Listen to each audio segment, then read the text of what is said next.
করছে 16 তারিখে, তাই না? 16/5 ফিস্টুলা ছিল প্যাকেট রাস্তায় সামান্য একটা ইয়ে ছিল সাইডে। ফিস্টুলা মানে কি কিছু বের হইতো কিন্তু না না না, খালি এটা অটোমেটিক পাকতো, কোনো ব্যথা ব্যথা নেই। মানে পাকতো পাকে কি পুষ বের ফুস তাহলে অনেক ব্যথা ব্যথা ছিল, ব্যথা পুষ বের হতো অথবা কোনো কিছু পানি জাতীয় কিছু বের হতো। কতদিন থেকে ছিল? 8 মাস। 8 মাস। তারপরে এই ডাক্তার সাহেবকে দেখাইছি, হ্যাঁ। দেখানোর পরে উনি বললো অপারেশন করতে হবে। আমরা মেডিকেলে 16 তারিখে ভর্তি হয়েছে, 18 তারিখে বের হয়েছে না? 2 দিন ছিল। 3 দিন। AKM ফজলে রাব্বি উনি অপারেশন করছে না? অপারেশন করছে তুমি হলো গত মাসে 16 তারিখ, আজকে হলো পরবর্তী মাসে 13 তারিখ, প্রায় 1 মাস। এখন 1 মাস পর তোমার অপারেশনের 2 দিন ছিল, এরপর তুমি ওষুধ খাইছো। এখন হ্যাঁ, খাওয়ার পরে এবং ব্যবহার করার পরে এখন কি অবস্থা? এখন মোটামুটি ভালো, মোটামুটি ভালো।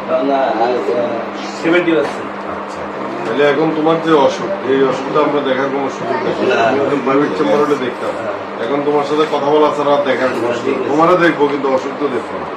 অসুখ আমরা তাহলে মোটামুটি অপারেশন করাতে তুমি উপকার হয়েছে, অনেকটা ভালো আছে, অনেকটা ভালো আছে। আচ্ছা ঠিক আছে, এটা ফাইল আমরা মেডিকেলে দেখেছি। 2 দিন পরে আমার কাছে নিয়ে আসছে একটা মহিলা, বৃদ্ধ মহিলা। তো বললো যে মামা আমাদের এলাকার গরিব মানুষ, আমাদের নরসদপুরের ভোটার, একেবারে নিরীহ অসহায়, ছেলে মেয়ে কেউ নাই, সাহায্য সহযোগিতা করি চলে। বৃদ্ধ মহিলা কি ব্যাপার কয় যে এখানে ডাক্তার দেখাইছে, ডাক্তারের পরীক্ষা দিচ্ছে, পরীক্ষাতে 4-5 হাজার টাকা লাগে, এই জন্য পরীক্ষাগুলো আর করাই নেই।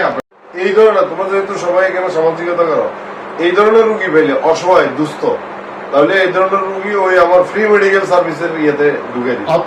এখন যদি এটা বলার উদ্দেশ্য আছে, এখন যদি আমি আক্তার সাহেবের আমি এটা করি, তাহলে বৌমা এটা তো এত তো হইসা হলো, উনি যে ফ্রি মেডিকেল সার্ভিস করলেন, তুমি কি করবা? তুমি কি করবা?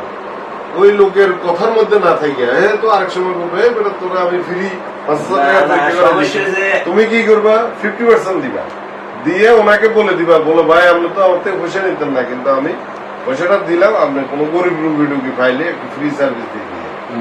বুঝতে পারছি না, তুমি কি এখন